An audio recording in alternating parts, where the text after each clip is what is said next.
as the original question was from last week as well, what I spoke about last week was about the interplay between body and mind in a dynamic display space. So what I thought is I'm going to run over the basic things very quickly, because there's no point talking about the same thing which we already spoke about this Saturday. We've come up with something quite interesting. It's very bold, it's very brave, but hopefully I have enough time to go into it. We'll see. Alright, just a very, very quick thing on the jargons of the games and the definitions we're going to use. So there's the body. As I said last week, just to give a reminder for those of you who are not there and those of you who still don't remember it. I don't remember it, so it doesn't matter. The body is specifically what we talk about, is we are not talking about the neurological body or the physiological body. So any concepts of anything which is a reductionist approach should be discarded immediately. So we're looking at the body as a social product. Something which you use, you see, you interact in a social dynamic space. With the mind, again, without completely a broad sweeping generalization, taking all forms of ontological and epistemic questions out of the way, mind is simply nothing but a producer of thought. So it's a thought-producing process, and that's where the mind basically lies inside. The display space. So this just takes a little bit of careful understanding. What did we understand from the display space concept? So if the mind and the body were to interplay with each other, if they were to do it within me, and I were to notice it, if I wasn't in active sphere of communication, well, that would just be me, a madman, sitting at home talking to myself. Which, as interesting as it is, wasn't something we specifically focused on. We're more interested in trying to look at the body as a social dynamic space. So obviously we're looking at interaction, at communication, at social interactions. So the display space is something which you and I are sharing right now. This space as it is, whether we call it in terms of some kind of spatial temporal thing, or just basically a space between you and me kind of thing. Approximate space, so to speak. Communication and efficacy. That's what the main focus of this thing is. So we're looking at the problem of mind-body and the interplay between them. Not a relationship, because we're not quite sure it's actually one directional or bi-directional. So we don't want to say it's a relationship, we want to say some kind of very fuzzy interplay between them. In the sphere of communication, like I speak to you right now, you understand something and you go away. So you and I have interacted. I read off your signatures from your body and your mind, what I think of it, and you read off mine. If we can make sense of this whole dynamic here, then we've made sense of my presentation, basically. A good concept which I thought should be introduced in the beginning, I didn't do that last week, but I thought it would be a good idea to actually have it this week in the beginning, is the idea of enchronicity. This is one of the fundamental bases of our theory. Enchronicity specifically refers to the fact that when you and I are basically talking, we don't temper our conversation right now on any previous history we have.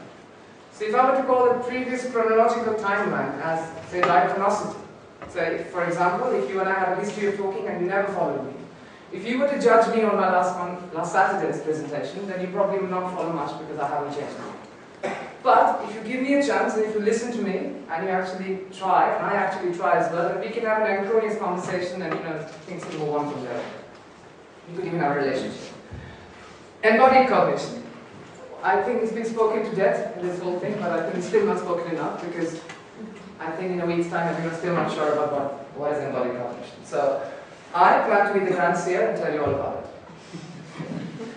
Online and offline modes of cognition. There's something which is very important. I mean, we do this subconsciously, we don't realize it, but it's important. The way in the sphere of embodied cognition, when you bring it down to situated cognition in social context, there's a very neat concept of online and offline modes of knowing. So if I were to have an interaction with something in my physical space, so in my display space, here is an object. Now somehow, by whatever means, I have come to know of the object. Because the object was there in front of me, that's simply put it in online mode of cognition. Now if after this, as a matter of fact, if I right now say a teapot, okay, most of you would have just pictured a teapot in your head. So any feeling or any kind of thought or any kind of emotion or any cognitive process which you have in your mind would have instantaneously come up right now, but the teapot's not here. So that's an offline mode of cognition. Simplistically, that's just the generic definitions which are important for this presentation.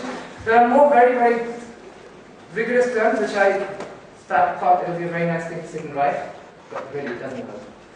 Okay, this is the framework in which we basically are looking at what we want to study. So at one end of the spectrum, in the mental thought process, you have spontaneous expressions. These are thoughts that spontaneously come into your mind, and your body seems to exhibit these thoughts spontaneously. Now the way I choose to look at it is, I look at spontaneous thoughts, but if you imagine that there is some kind of a dynamic going on between the body and the mind, you're playing chess. And when the body has the upper hand, I call it spontaneous expression. Where things like fear, on a normal situation, okay, I'm not talking of any conditioning or any habituation or anything of that nature. I hope there's only one ethologist I know of and he's a migrant, so he won't speak. So there's no behavioral aspect. Just the fact that if you have a spontaneous expression of a thought, without the mind being very important in it, that comes in one end of the spectrum. On the other hand, you have deliberated action like deception. Classic example, where your mind somehow becomes more important in the chess game between the body. So your mind now tells the body exactly what to do. But this is not as simple as a categorization saying like here's mind over body, here's body over mind. It's kind of very fudgy, it's literally like a chess game where you don't really know what's really going to happen until someone actually gets checked. Somewhere in the middle is where we all go. Because of which you're not trying to deceive me, neither am I trying to deceive you, and neither is this spontaneous because I sat there and I knew I was going to come up and speak. So this is somewhere in the middle. Kind of planned, kind of not planned, somewhere in the middle. So this is basically where we're looking. And in this sphere, if you look specifically, as I said, in the communication domain, our question is about dynamic conversations. What do you mean by dynamicity? There are two things which I think are important, turn-taking and causality. If you were to sing a song and I were to speak in French, both of us didn't understand each other, it might look like a conversation to someone far away, but again, in an erroneous setup, that's not a conversation. It didn't go anywhere, we were just, I've been told by Roland not to use the word babble, but I just used it. So there. So in this setup, when you're looking at a dynamic conversation, and specifically in an enchroneous setting, communication becomes quite tricky to see how the mind and the body play. Right, massive big ass diagram, okay? Which really doesn't make a lot of sense because and about the next minute I'm going to tell you all this is nonsense, it's wrong. So the general idea is, this is what the conventional model of communication basically said in cognitive communication, if that word is permissible. It speaks about that there is this general big ass thing called the memory thing, which is there in the back of your mind, and it modulates everything. So imagine a space in your head called the conceptual space where, effectively speaking, you have the action generator and the message center. These are two separate actions. These are two separate things which we believe, if you believe in the modality of the brain, now not from any phrenological point of view, not like you can touch the bumps and say where you are, but general localization in a conceptual space, completely mathematical conceptual space. So this was the most conventional model called interface hypothesis, which to this day is used as a background to propose any other model. So you throw everything back, pitch everything back on it and see whether it works, and then if you can manage to disprove it, which as we will do shortly, many other people have also asked that. So the action generator is responsible for specifically gestures or motor actions. Now, the problem in this, the problem in this kind of an approach, the genuine problem, is the fact that in the conceptual space here, these two seem to communicate somehow. I think there's an arrow missing in our presentation. The action generator and the message center actually communicate with each other. So in the conceptual sphere, there's some kind of an interaction between these things.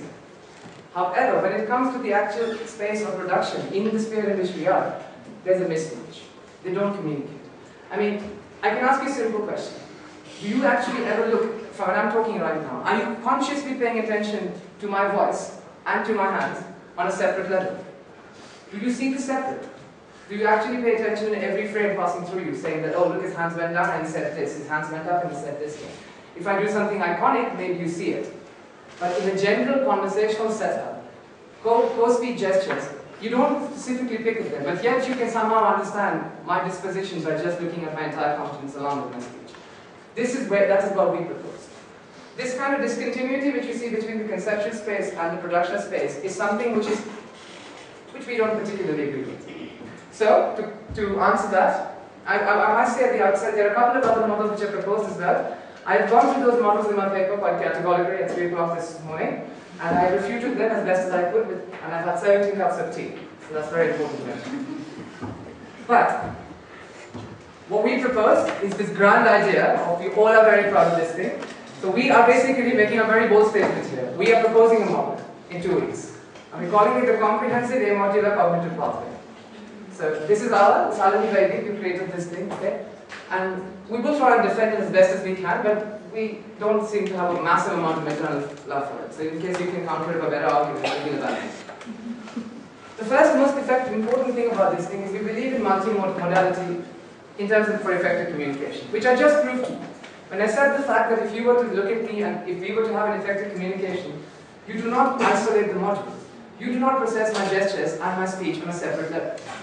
So somehow, even if the older model was taken to case, and you believe that the two of them are separate, somehow it manages, when you understand me, when you cognize the situation, to participate in the situation.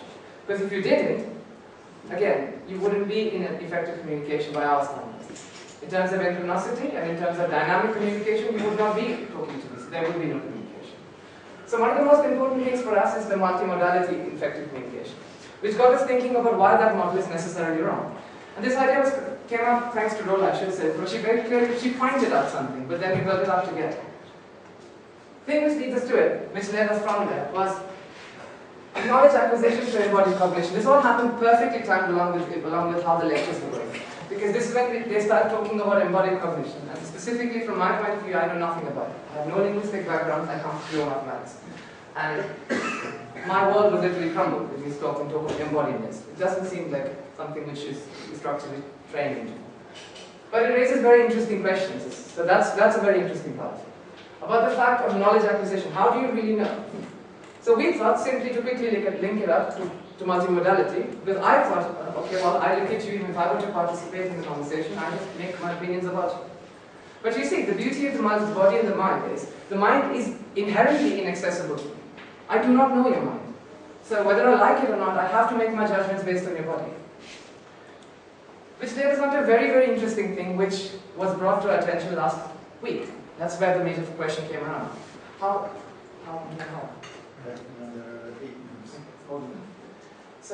So we thought of basically a holistic approach. So basically, rather than thinking in terms of, okay, there's a conceptual space, there's modularity there, but when it comes down to the production space, there is no modularity there. We abandoned them. We thought, okay, at the offset, this is obviously not a crystallized model, but this is a very, very workable model, and we can offer counters to other people's models as well.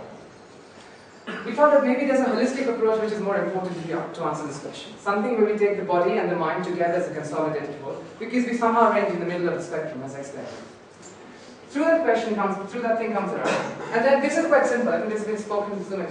You can use the concept of intersubjectivity to go on and explain the embodied idea. So if I were to compliment you in a certain manner, I don't expect that you would do anything. If you were to say something and for that frame, for that understanding, it raises a certain feeling in me, I don't assume it will be any different for you. We do that all the time. And this is something which I put in this morning, and I think it's important. Again, to insist the fact that it's a bold claim, but we can give you a descriptive understanding, not a prescriptive. So if you want to pick our model and start applying it to, I don't know, the raging panthers in China, it wouldn't work, because we haven't so far worked out the exact mathematics behind it. Or, sorry, the exact logic behind it. Okay. And then that brings us on to some really nice part of our work, which I got very interested in because I've got no background experiments, but it's very exciting. And we went on to do an experiment. Many of you participated in our experiment. Thank you all for participating. Your contribution was highly appreciated. And 2 of you actually had the pleasure of starring in our movie. We didn't have a lot of money. We actually ran out of complete budget. We couldn't even name the movie. So basically, what are we testing? What we're trying to test this thing is this goes on to support our claim in a very, very preliminary, basic experimental thing, given the fact we only had a week to do it and not enough resources to actually carry it. So we thought, let's just give it some kind of an empirical backing. Just a little bit of a hint of a backbone, maybe not necessarily one. So what we did is try to understand that when I perceive you, this whole idea because of which we came up with the CACP, was like, can I actually understand you by just looking at you? So then that got us thinking, okay, so which would effectively mean saying that if I were to read off your body, and I would make my decisions and hence effective communication and hence embodiment, then I would have to look at you as a whole. So what was this whole? If for 1 minute, thanks to Rajan, your suggestion, that how much information can we draw out of just the body? The mind is obviously inaccessible. So let's not think about the fact that you're trying to deceive me or you're actually planning ahead or you're just plain old stupid. I don't know you for Adam, so I come meet you, you and I have a chat about it. But I make my judgments spontaneously in an online manner by talking to you. So we did a very simplistic control experiment. Those of you who participated basically saw 2 videos, right? Well, you saw 1 video. We took 20 of you lot and divided in 10. We tried to keep the number of the genders equal, so in case the gender ratio equal rather. And one of you was shown a set of video. I'll just come to the experimentation in a minute as well, just give you a brief outline. And the other, the 10 of you were shown something else. One of the videos had people gesturing a bit more. One of the videos didn't have people gesturing that much. Now, I should say, again, at the very outset, you may find a million faults right now and come to pitchfork trying to incarcerate me because my experimental procedure is not stringent or my control settings are not there. Most of us will, you saw how the experiments were conducted, right? We're laughing at it. So it wasn't exactly controlled. But this is, as I said, this is just to give a little prod in the direction and say we're not talking about first class. We do have an idea. So the initial hypothesis was like, what if actually something as if you don't process information directly from us, then it really wouldn't make a difference. I mean, whether you see a video with more gestures or less gestures, you would say the same. There is a counter argument you can throw back saying, well, that's just a test of attention. How does that talk about in a dynamic setting? Well, this paper, this is what I thought about in the morning, I wrote a lot about it, but I'm not going to talk about it. I can give you the paper, it talks a lot about it, and I can talk to you in person after this if you want to. There's a lot of things, a lot of experiments done which use attention as a marker for effective communication. There's a difference in attention and memory. Memory is long-term. Those of you who participated would have remembered you saw the video and immediately asked you to, as best as a control setup we could come up with, and asked you the questions then and there.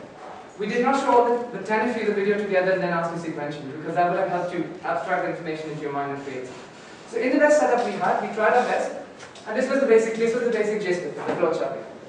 So you saw it, and the next slide is like, hey, look, you can't see the shame.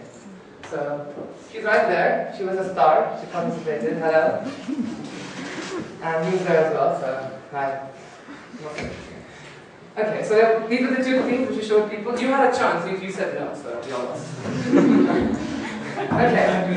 You had a chance. You could have been a valuable statistic. Such a life. And then you have the spatial and the non-spatial markers. So what we did is that we showed you a video. Now the question is, what were you supposed to look in the video? There were 7 key markers in the video which were similar in both the videos. There were talks about, well, there you go. Go out the gate, take left, take right, opposite to cover, emporium, apple pie, new place, and speech checking.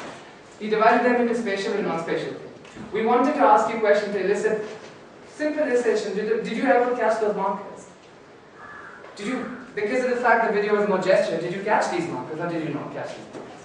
So now, what happened? Alright, as we expected, group 1 was the one who saw the video with lot of gestures, and group 2 was the one who didn't see it with a lot of gestures. Now, let me again repeat this. So we associated a count with it. If you saw it, you got 1. If you didn't see it, you got 0.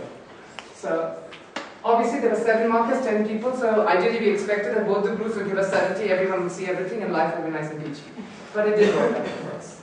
Thankfully, it worked the way we wanted it to work. But that doesn't say that we motivated in any form, manner, or shape. Okay? If there was a problem, some people did say about the fact they couldn't hear, well, I say such is life. Sometimes you can't hear. But we still try to make the best of it. So, there were faults in both the videos, that's what I'm saying. So it wasn't like one selection. It's about it, really. And after looking at this video, we compared the spatial and non-spatial parts, took a ratio of it, to see which group, and as you can clearly see, the group 1 basically dominated, which kind of goes to prove, and these are just the basic statistics, all of this is there in the relevant paper which you're welcome to have a look at. So, the basic idea, just to give a very, very quick thing about this thing, how this is all the methods in which we could actually improve our experiment, make it more rigorous, do a lot more understanding of it. There are 2 things which I didn't have time to put in, well, we didn't have time to put in this thing. There are 2 specific models which also counter the interactive hypothesis. If anyone wants to have a chat about this with me, I'm more than welcome to sit and chat about it. It's a bit of an elaborate sentence to explain how they counter it, but their counter is not the same approach you believe. Our approach is truly not believing in any kind of modularity, even in the conceptual space. Now, how does this work? What are the formalisms? Well, this is exactly what really interests me to carry on for. So as much as I say that this is a great thing, and I'm happy that you all came up with sizable results. No, in 2 weeks we did not come up with something amazing to talk to.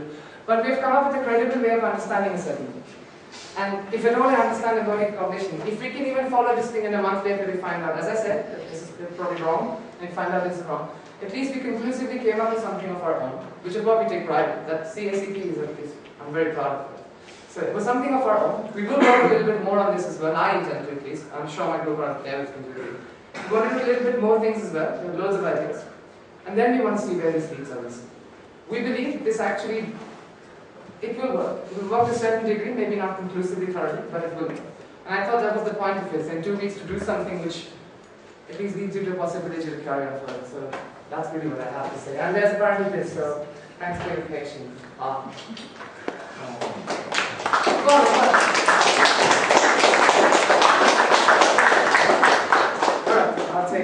try and take questions on the rest of the class.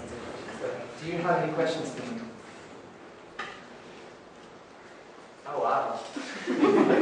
I don't know why this should be interpreted as being a modular, because if you were to take the example of, let's say, recording voice and recording pictures, yeah, you can do it in 2 different tracks. You completely produce a synthetic experience. Yeah. And I will understand exactly what you intended to understand, because reception is also modular, and there is a synthesis stage backstage. True, good question. One, okay, the control parameters of our video. The context of the video is exactly the same. We had scripted the thing, and that's how we tested. The script was kept exactly the same. It was not suppression technique at all. It was not a question of kind, it was a question of degree. If you look at we have both the videos available for anyone who wants to have a look as well. Both the videos clearly showed, and those of you who see them show, it wasn't a complete suppression technique. It just happened to be that one of them had a higher degree of expressions in terms of gesturing, along with language, and one of them had less. Now, yes, you raised a very valid point there, that this brings back to the whole thing. Like when you see a video, your impression, how do I draw a conclusion, a very big jump from saying, here's attention, here's comprehension, and here's production. So you understood it, you comprehended it, and then when we asked you a question, you reproduced it. Now, this kind of an abstraction to say that I took all this inside, I processed it for some background, and then I brought it outside. Currently, I'm not saying there isn't, currently we don't know of any methodology to test it in a dynamic environment, apart from doing a one-on-one talk with you and noting it directly. Without a video, but having a contextual question to you straight away, like I will be doing with you right now. In a control setting, the only reason we did this thing is because to make a claim about a theory and not have any substantiating evidence is talking literally out of your hat. So we thought if we can, even within time, show you that, because there are many studies done on how attention can be taken as a marker of effective communication. With effective communication, we make the broad jump into embodiment. Because effective communication, the way we define it, is when language is dynamic, when language is causal, when you have turn-taking between us, and is enchronous. So in those 4 definitions, which explicitly spell out, if you consider effective communication in that domain, attention can be taken as a marker. we have spent some time demarcating attention from memory. How memory, and there are a couple of papers which are very interestingly written about what's the difference between attention and memory. Attention is a very situational, chronological thing where you pay attention to movement. There's a claim of a paper which also claims that attention does not even lead to memory. So, as best as we can in the control setting, we don't try to embody or try to imprint something in it from which you can reproduce. We assume after watching it and leading. There was leading questions asked, in the sense that many people just give us the stare going like 2 people talking, right? We're like, and come on then, anything more? So there was a bit of leading, so it wasn't a perfect control setting. This is just to motivate you to not think of me as a heretic and burn me at the stake. I have some basis behind it. So I'm not just telling you that the earth is round, I can cast a shadow and show you. So for now, if you have ideas, which is what we came at a stumbling block with, we didn't have any great experiment to go ahead with. So that's something which I'd be very interested in hearing. Like how exactly do you test the idea that how do I know how much information can I draw from the body? Which again leads to a good question of how much information can you really draw? Because the mind is there in the background, you can't eliminate it. All you can do is push it to the back and say, like we did with consciousness, I'm sorry, I forgot to mention this, we haven't spoken of consciousness at all. We have conveniently suppressed that dimension because we know nothing of it. So, 2 specific suggestions and 1 off the cuff remark. So the first, both of those are tied to previous question. Right. So if you can first go back to what I had asked, which is, can you demonstrate experimentally how far or how much one can conclude just from the bodily display input, right? Which is to say, if 2 people are interacting with each other, is there a way of quantifying or measuring how much information is available in the bodily display? And then asking are people actually picking, how much of that is being picked up by the only thing which viewer or listener or whatever? Just give me a second. By showing that the efficiency is very high, you are partly allaying the modularity issues, right? Because you're saying that however it is done, there are all these claims about, it goes into separate channels, then you synthesize and so on. But the fact is that if the bodily whole is more or less faithfully absorbed by the respondent or the listener, it's already giving you half the game. It's saying that, well, independent of what internal modular or non-modular processes are happening, actually the entire external, what seems to be the bodily information source is more or less being faithfully understood, right? So that's number one. But to make that even more precise, you could see there are two extremes. One is information is processed modularly and then only then synthesized in some very high level. So that in fact the whole is not outside, but it is sort of very, very... Some abstraction space. Yes, right? The other possibility is that the task, which is to say, I want to communicate the fact that I'm angry to you, is the driver. And therefore, all the other things, whether it is my visual or my auditory or my gestural or any of those other streams, are actually being brought in only in real time as a task demands. Right? And if that is the case, then there is really no point in saying that these are modules, because the driver is the task and not the internal structure. But you still make it a modular then? It will be a modular. That's what I'm saying. But I'm saying that to show a modularity, you would have to essentially give me conceptual arguments that say why it's the amodular structure that is ultimately determining the outcome, and B, experimentally show that people are very good at the amodular part of it, so to speak. That's very interesting, because the only approach when I thought of this thing was the interplay between because I thought of the mind and body in one end. And I thought of it probably just as a mathematical system of nonlinear dynamics. So at some point you will have the saturation point where we will find degrees of crossover. But I don't know if that's necessarily the right way of going, because that will still necessitate two separate. I don't even know. There's again skirting the ontological questions today. But I don't know that necessarily, even in, as you say right now, like maybe it's a task-oriented thing. So do they simultaneously respond to the situation? So does the mind and body simultaneously present itself spontaneously out there, saying, okay, this is a task, let's do it? That's a very pragmatic approach, which would be nice. I'm just saying that a signal processing perspective will invariably take you towards a modular thing, because right? But I'm just saying, therefore, if you want to avoid a person who says, but look, this is how we process signals, right? We break it down into frequencies and so on and so forth, is to say, no, I mean, that is just one account of how processing happens, and that actually can have a very different.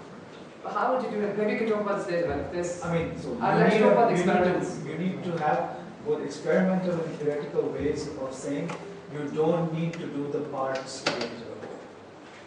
Why would the explanation not difference in, if you look at the news reading for hearing challenged people, the body has the complete language for abuse, which happens, changes every day, and therefore speaks something about the expressiveness of the body. But we also evolve separate symbols for communicating the whole news to a hearing challenged person, completely body language. But the presence of body language, the fact that I use them both simultaneously, may indicate that I have a nicely evolved division of labor between what I communicate through words and what I communicate through body. So it may not mean anything more than that. Two modules and the division of labor. The use of sign language is not any indicator of the versatility of the use of signs as a semiotic thing. It is just another representational system like script. So you cannot use that as something to argue for the versatility of the use of gestures. See, I'm simply saying gestures can communicate quite a lot. Nobody argues with that. That's the reason why I said gestures can communicate quite a lot is something I would not argue. I'm simply saying that I have got two resources of communication, the verbal and the gesture. I'm simply doing a real-time division of labor between them. But that would not be true. That would not be true when you see that there are situations when you use the same thing. I mean, you are saying it as well as you are gesturing the same thing, right? Yeah. So the cognitive effort division would not really be true in those states. And for example, when I have to do, like, for example, a case of sarcasm, when I'm using my facial expression or even the statement which I'm making, if that's so conventionalized, then I don't need to, use my cognitive resources and do my facial expression as well as my tone as well as all the things, right? So the cognitive effort division doesn't really count in these two contexts. See, in So- fact, I just want to add something there, right there, which is that you could argue that the body itself is semi-modularized, meaning my hand movements give you one thing and my eye movements give you another thing. I'm saying that nevertheless, in the body itself, they are also simultaneously coordinated. So you can't say that the modular thing happens first and then the coordination happens later. They're both happening at the same time. And therefore, if you think of the body as the display space, But that it has both the modules and the synthesis at the same time. It doesn't have first modularity, then synthesis. But that is an argument for sequential versus parallel computation. Not, see, but even to think about it that way is to use a modular sort of mindset, I'm saying. So, parallel computation is lots of separate units then interacting with each other. But this is not doing that separation in the first place. It's just saying one view of it is, it's like the 7 blind men and the elephant, right? That one blind man only sees the modules, another blind man only sees the Experience of the elephant. the experience or whatever. But actually the elephant is not just the modules or just the experience. It's both at the same time. It's not, it's not built out of these parts. I mean, that's the strong argument against modularity. Not that is true. Maybe yeah. Sorry, Go ahead. if you are adding culture to this, then there will be a variation, but it cannot be a minus point. For example, if you are talking, if I have to speak at home, my gestures may be minimal when compared to if I have to speak in a way, in terms of like if I have to speak to somebody where I have to communicate a bit more using more of my body language. I think it's a variation. It may not be an absence or a presence of it, or it's not a. I can take that question. Interesting, because in our sphere, the specific problem we were looking at is, as I said, was enchronis. So enchronis by default does not have context in it. So, but you're right. There is the other option. There are the other models of which use diagnosticity and synchronicity, which talk about contextual relevance, and they obviously play a big important. If I know I'm talking to a psychopath, my behavior would be different as opposed to talking to a friend. But those are conditioned behavior, habituated behavior. But in a normal enchronia situation, that's where I think it's one of those things which you have to start from the middle somewhere. But both the extremes are far more interesting than the middle. So, but you can build a theory from the middle and then try and approach the extremes and answer it. So that's what I think. What's important, however, I think in all of these is that our methodologies for analysis. So suppose that the only way I know how to model is through doing signal processing, do the Fourier decomposition. That's great because it helps you to solve some problems. But don't assume that that's what the world itself is doing. Sure. Right? I mean, the fact that you can model auditory processing using Fourier analyses or other things doesn't mean that that's what your peers are doing. It's just saying this is our best model of modeling. I mean, one should be a little careful about jumping from what the model is capable of doing for you from imposing the model's other aspects on reality itself. Right? So, for example, nobody would say that nature computes second-order differential equations, that planets are doing that, right? So, we just have to be careful about what the differential equation model helps us understand about nature and what might be overgeneralization and imposing too much. I mean, you never know where the boundary is. All right, so tea time.